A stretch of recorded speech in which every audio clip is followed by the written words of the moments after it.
to the Petanque Show with me, David Plumhoff. Today, I am joined by Germany Petanque head coach Sebastian Lechner. Sebastian has been a key ingredient in the process of creating the German national squads and helping them progress as players, but more importantly, as teams. Sebastian has been involved in his country's coaching and development for over 4 years. So welcome, Sebastian. Hello. Hello, David. Hello, how are you? Fine, and you? Yeah, I'm very well, thank you. How's life in Germany? Is it on lockdown at the moment? Yes, it's a little bit boring, and I can't play petanque with my friends, but I'm looking forward. Yeah, absolutely. I think we all are trying to stay positive, and hopefully we can get out onto the pitches and play again. I didn't understand. Sorry. Hopefully we can get back out onto the pitches and play petanque Yes, again. yes. Yeah, that's the main thing. Okay, then, Sebastian. Firstly, thank you for joining me today. It's a real honour for me to talk to someone who has great experience with a country that does really well in the sport. So, firstly, let's learn about yourself. How long have you been involved with the sport of petanque, and what made you start playing? I started playing in the year 2009, and that's some over 11 years ago. I had some friends that played petanque already, and I was interested in the sport. And then I tried, and very quickly I find my athletic ambition to the sport. Yeah, so like a lot of people, when you pick up that ball for the first time and you start playing, you enjoy it and you want to play more. Yeah, that's normally most people. They start playing petanque, love it, and keep on going. Huh? Yeah, it becomes part of your life, doesn't it? Most people play until they're about 70 odd years old, so you can play forever playing our sport. So it's no secret then that you are the head coach of German Petanque. What does that cover then? Are you in charge of the ladies, the juniors, the espoirs, or do you just deal with the men's team? At the moment, only the men's team. When I started, it was a bigger team, and there were also sort of the ladies involved. But since the things changed, I only have the main squad, and it's separated. There are coaches and maybe co-coaches, and they only have one squad to. Yeah, no, I understand what you're saying. Yeah. So do you talk with your other coaches, with the women's coach and the junior coaches? Do you all talk and discuss how things are going, or is it completely separate? Just a little talk, but mainly separated from each other. Okay, that's cool. And how long have you been in the position of coach? In the men's squad now 1 year. Before some months, not long. Okay, so have you always been a coach though? So you've been the head coach for 1 year, and you were a coach before then, or have you just always been just for 1 year? Before this year, it was a bigger team of many coaches, but it didn't work well. And then they asked me to be the head coach of the men's squad, and I was happy that they asked me because I only been coach for 5 years, and that's not the longest time. But it's always made fun to me, and so I'm happy to get Germany in front of the petanque nations. Yeah, absolutely. So what made you want to become a coach in the first place 5 years ago? What was your ambition then? I always enjoyed helping other people to make their game better. It was always fun, and then I decided to make my trainer license, to make it officially, and to maybe to learn something. And yes, that was the way. Yeah, absolutely. And then did you develop a way of how you wanted to see the German national players playing? Is that something that you've always thought about? Have you always thought about, this is the teams, these are the squad, this is how I would like them to progress and improve? So you always had a vision of what you wanted. Yeah, vision is gold. It's very difficult in our sport when you have Yeah, France it's about. that very, very difficult, because there are much bigger tank nations like France and Thailand, and so, and we in Germany we have 15,000 members. It's not the biggest petanque country, but also not the smallest. Yeah. So I hope we can get the best out of this position. So what do you look for in a player when you're coaching or watching them play? What do you want to see? The performance must be good, of course, and also what's the main opinion to choose a player is that he performs in the team. It's the team is the most Important important thing, yeah, to perform well in championships. Yeah, absolutely. So you like to have players that are good together with other players, and they create a very good team, rather than just an individual being good. Yeah. And so how in Germany do you select your squads? How is it done? The coaches always have to keep their eyes open for players, and we integrate potential candidates into the existing team, into the existing squad. And if they perform good and give a good impression, we can consider if they are an asset to the squad. Okay. And can players drop out of the squad if someone comes in? If there are too much in the squad, yes, but actually not. Okay. So how many players do you have in the men's squad? Actually, we have 8 players. 8 players. Since one came from the Espoirs this year, beginning of this year. Okay, so when you're deciding who comes into the squad, do you make like a list of data, like how many shots they hit, how good they were in certain games? Do you have it written down? Do you make proper analysis? No, I'm not a fan of this behavior, because for me it's important that the team works good. Yeah? And there are so many things that the team works. That's you can't write down. Yeah. Okay. Yeah. No, I understand what you're saying. So in Germany, a lot of it is about teamwork. Yes.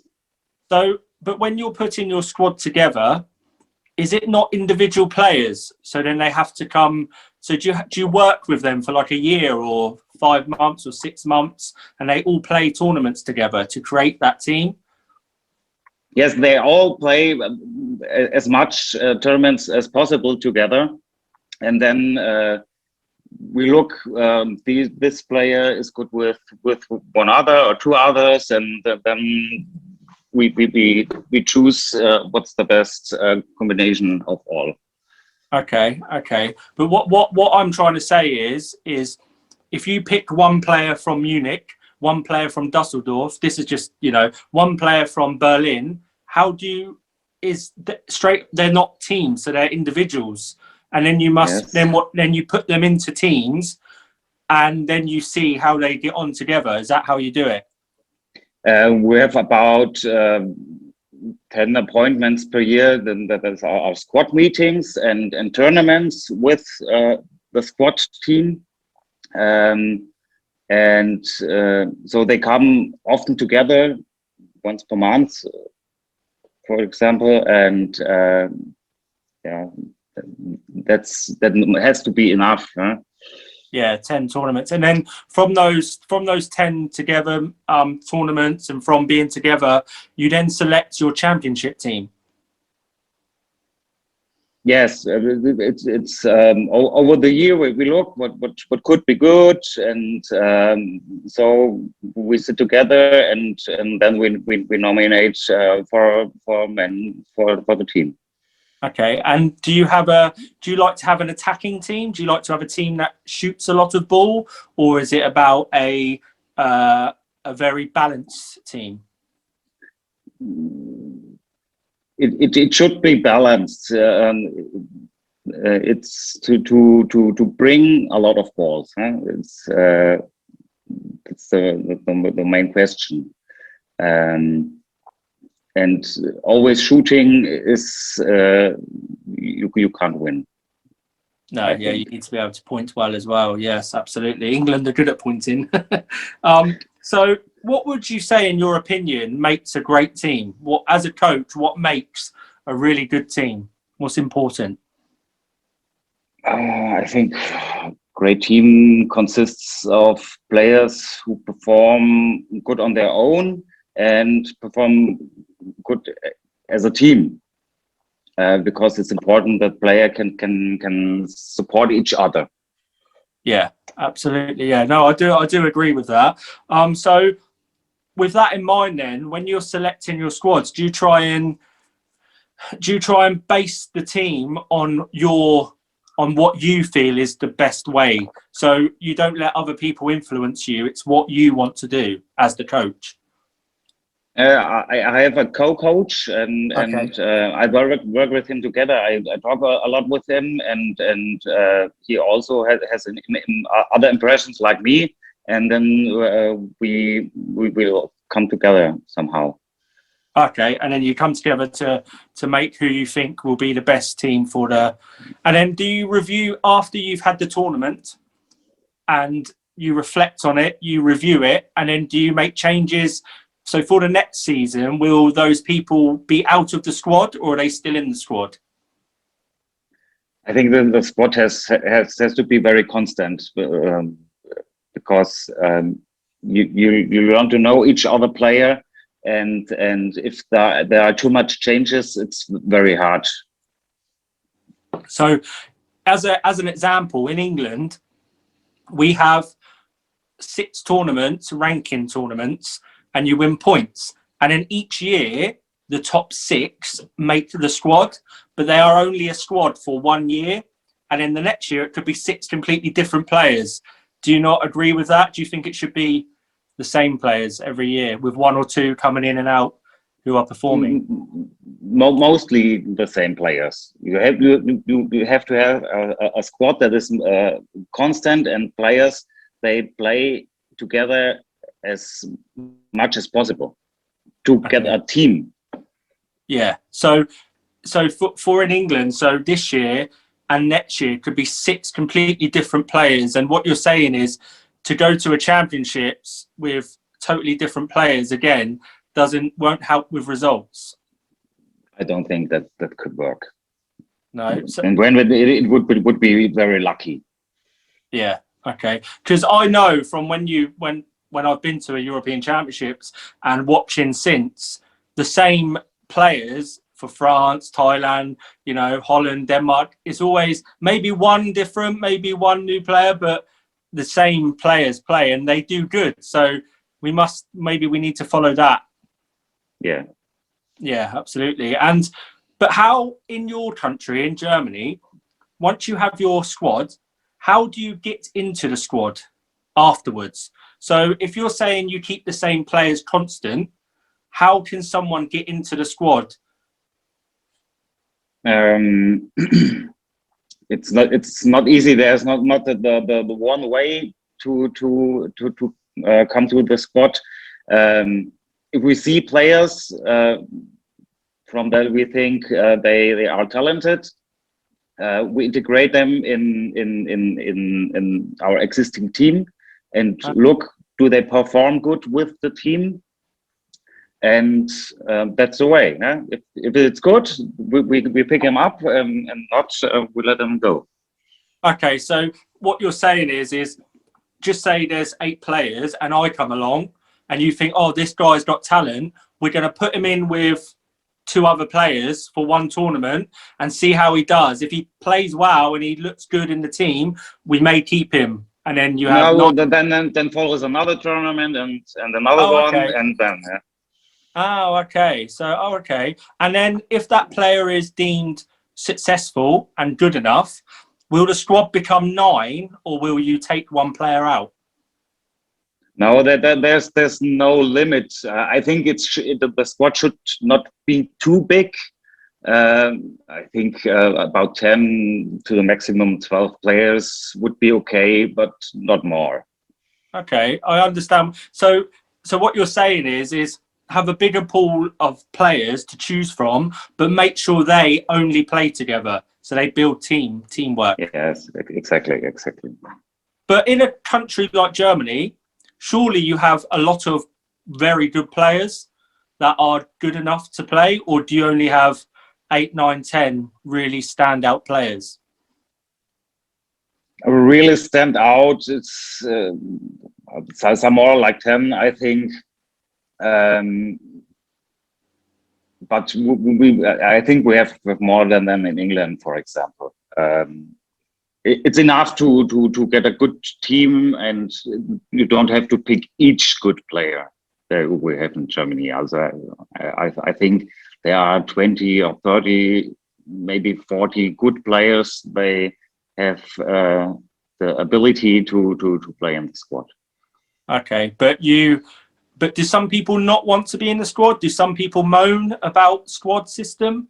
Do some people want just tournaments, and then if you win your tournament, you go and play for Germany? Do some people say that? Many people don't want to play in the squad because we have to take it takes much time to be in the squad, because it's worthwhile to play together.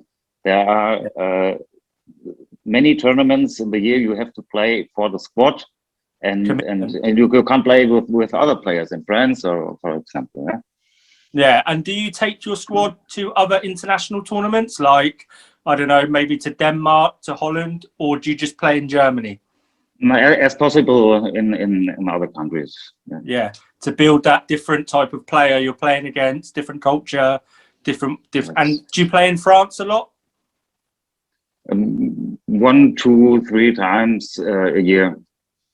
So in your squad system then, if you select 4 players, the other 4 players can still play for Germany next year. So nothing is lost. It's not finished. Yeah. So you stay in the squad. Okay. And if a player is not committed, is not performing well, can you say to them, sorry, we don't want you in the squad anymore? It would be hard. It doesn't happen yet, but that's the way it has to go. Yeah. So you don't have any arrogance, like, I'm in the squad, I'm the best, I don't need to play well. You have your team are focused and really want to perform. Yes. Yeah, you good. always have to perform as a squad. You have, maybe you have some months when it's not good. It's not a reason to kick them off. But if you have a long period, you do not perform, there's no chance to be in the squad. Okay, that's good. But you say in Germany the players are very focused. They want to play well, and they want to play every week. Yes. In England, we have some players that are very committed and focused, but I think on the whole, we look at pétanque as like a pub sport, as you know, a sport that you play in the garden, and we need to think of pétanque as a sport and not a hobby. And I think if we did that as a nation, we will get better and better, because we have some very, very talented players. In Germany, it's similar. Most players in Germany play for fun. It's only a hobby, and they drink and smoke and have fun at tournaments without license. With license, there's no alcohol and smoking and so. And that's most petanque players in Germany play just for fun. And the step to the sport petanque is somehow difficult. Huh? Yeah. How many players would you say in Germany of the 15,000 are really into the sport, competitive?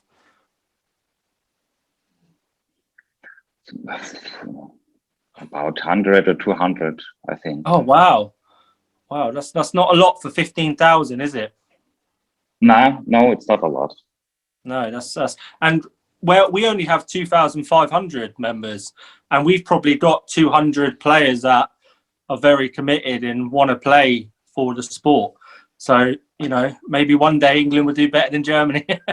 Yeah, you can hope. Yeah. So what level would you say your squad, your Germany as a country performing in those big championships are?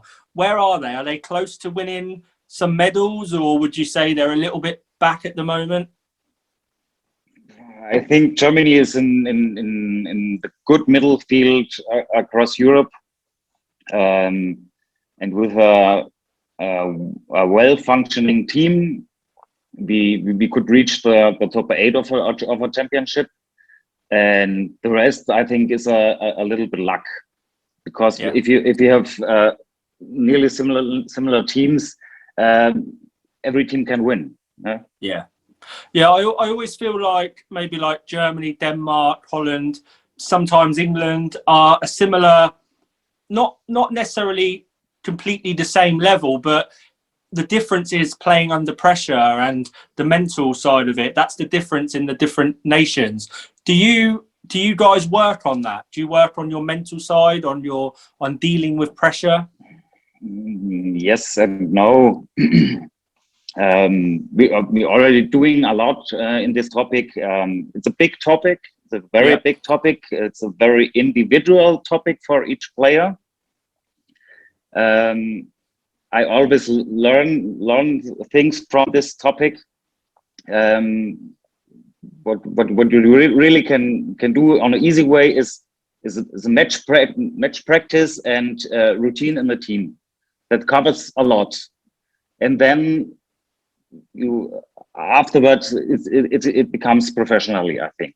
And there is not enough money in our sport to get professional psychologists or else. Huh? No, I agree. It's I've read a couple of books or a couple of articles on dealing with that pressure, because something that I do is, and I get a bit, people can tell me off a little bit, is I step out of the situation. So I'll have a joke with someone on the sidelines, or I'll look around, or I won't be, it looks like I'm not focused on the game, but that's how I deal with the pressure of the game. I just want to shoot ball. That's my job. And I don't want to be like, so intense.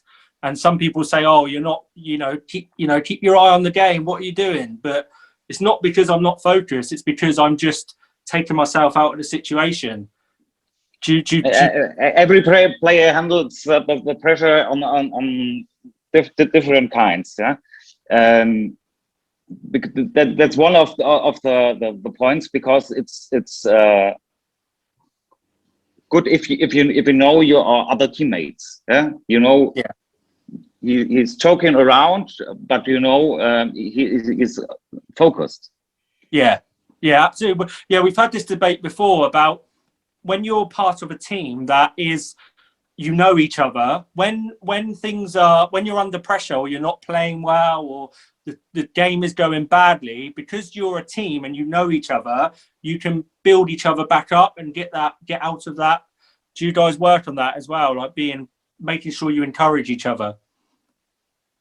Yeah, then that's one of the positive things of a good working team is that you can pick a player that is in a, I don't know the right word, in a hole, we say in Germany, it's not performing well, and you know him, you know what he needs, then you can push him up, and raise the Okay. performance. Yeah, absolutely. No, that's good. That's good advice. So yeah, no, and that's something that I think the French players deal with that pressure a lot better because they play in front of crowds and they play in front of cameras a lot.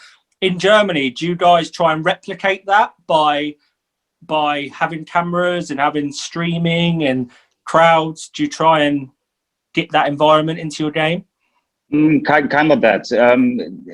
Cameras are a very big factor for pressure, and if you play often in front of cameras, it becomes normality, and then the pressure gets down, and you perform better. Yeah, absolutely. And as a coach, do you train the team? So if you were watching one of your players shoot in or point in, will you then say, look, I think you need to do this or do that because it would be better for your game? Only in winter. Oh, okay.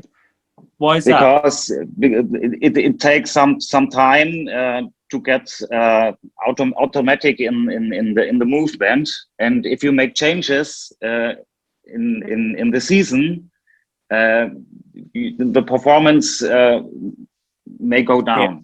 Yeah. They're very down. Yeah, I know what you're saying. In the lockdown last year, I changed how I threw the ball and how I stand and how I release the ball, and I did it because I knew I had no tournament, so I can work on it without any problems. And then when a tournament comes, I try it and then keep going. I always say to people when I talk to them about how to change their game or to improve their game, is at first it will seem really bad and you will not like it. It will be unnatural, but you must stick at it. You must keep going and going and going because eventually it will come. So that's is that what you try and say to your players?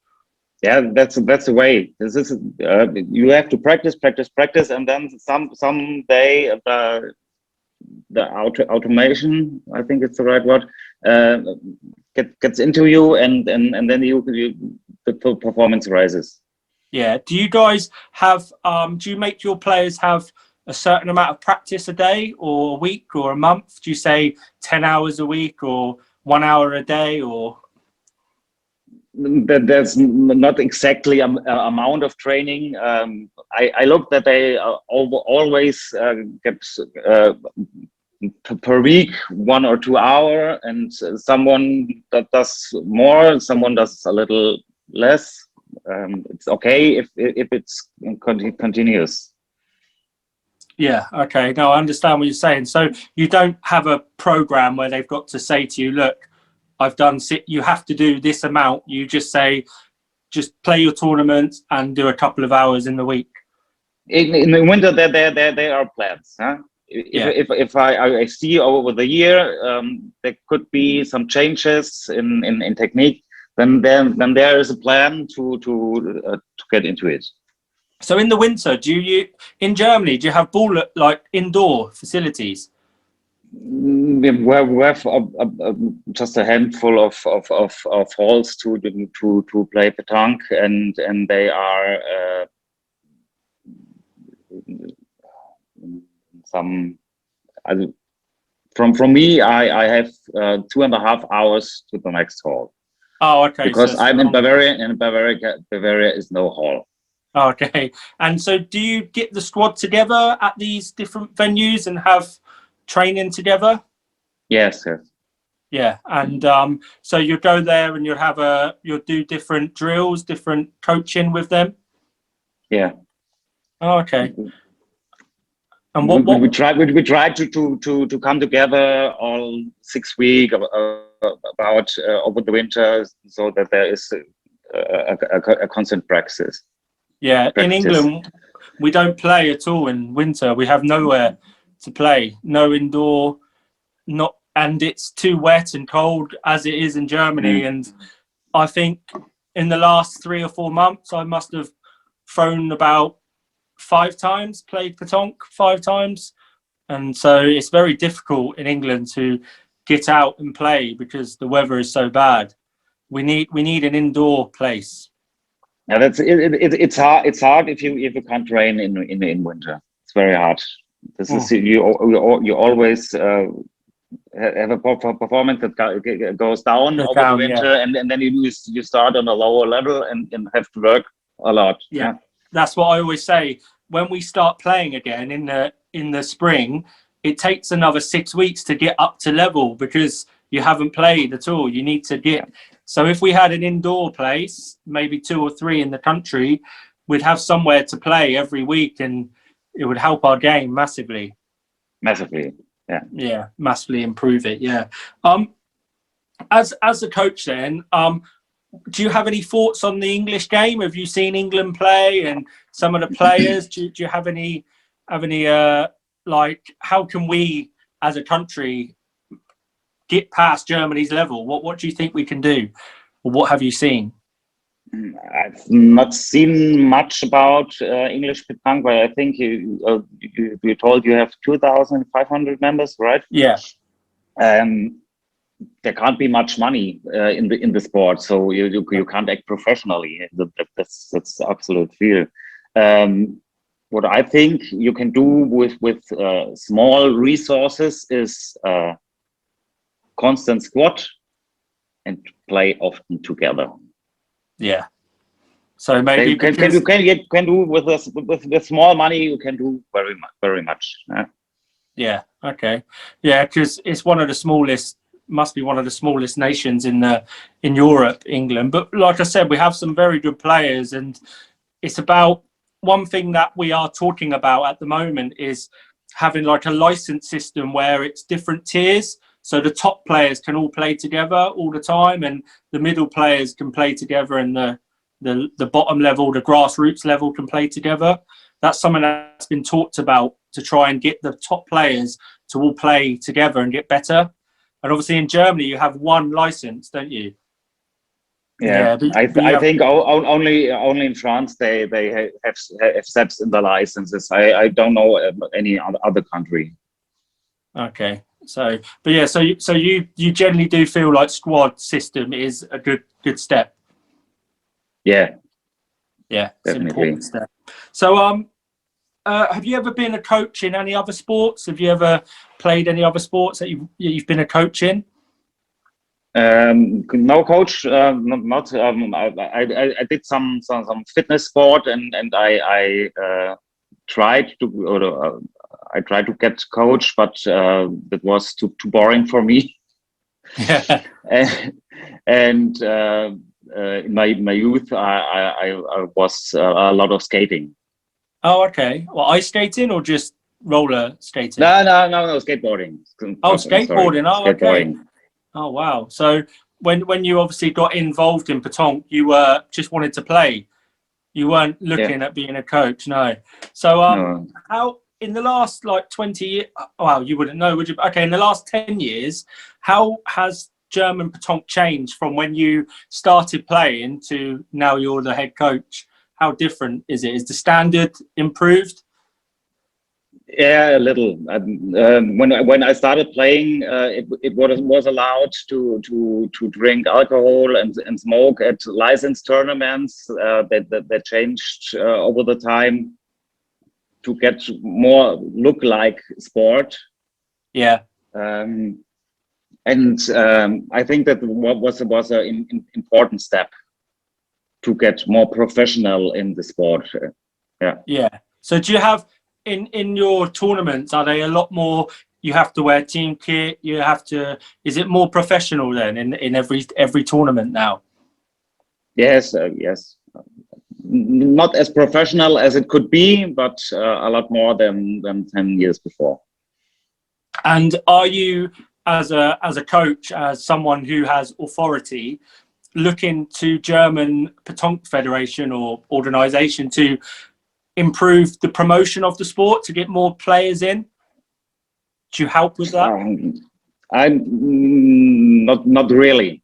That's very difficult topic because you will have you need a lot of helping hands in all fronts to do something that can raise the memberships.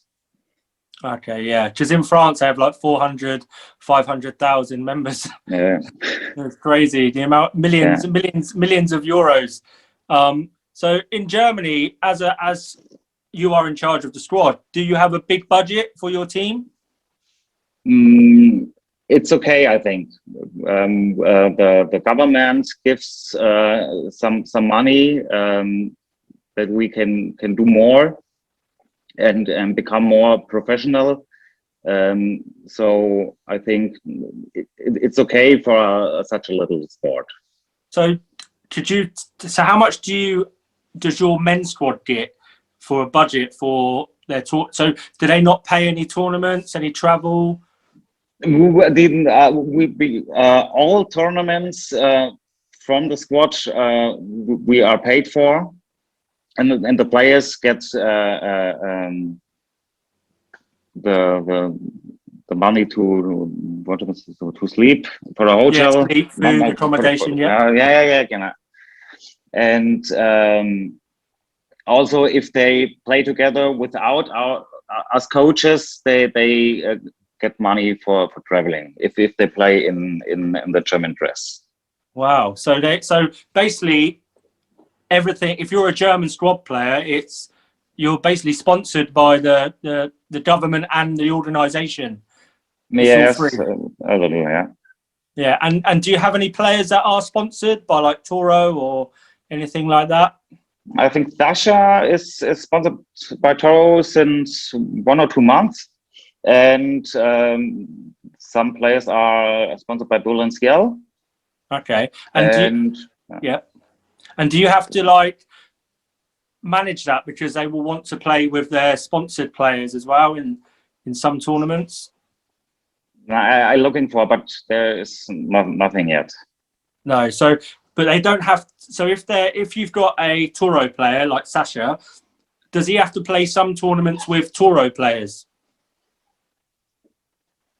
At Toro, I don't know exactly. At Bull and Ciel, there is not such. I don't know squad the word. or no, yeah. There's no. Yeah.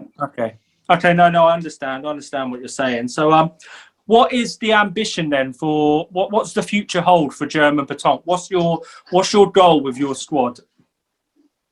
This year is the World Championships and European Championships. What's your goal? What's your ambition? I think gold would have been a little bit higher step, but I hope we will get to the top 8, and that would be great, and maybe some more. Yeah, and do you always set the limit as top 8? That's the limit. We want to be top 8, and then what happens after then is good. At the moment, top 8 is good, I think. And in the world's top 8. In the world, top 16 maybe. There's some amazing teams, isn't there? African teams as well as Asian teams. So, yeah. Sebastian, as always, whenever I do these interviews, I always ask 5 questions at the end, and I'd like to ask you 5 questions. What is the best tournament you've played in Germany? Travemünde.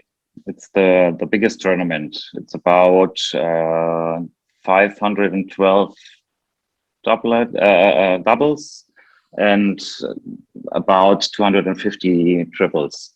And it's in the north. I think it's north or east sea. I think. Okay. At the beach, and wow. It's very, very nice there. And does your squad play in that as well?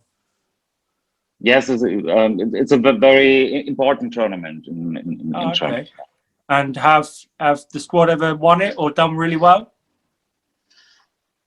I don't really know. Not the last years. Okay. Also, what's the best advice you give your players? What advice do you give them? Keep calm and trust the team.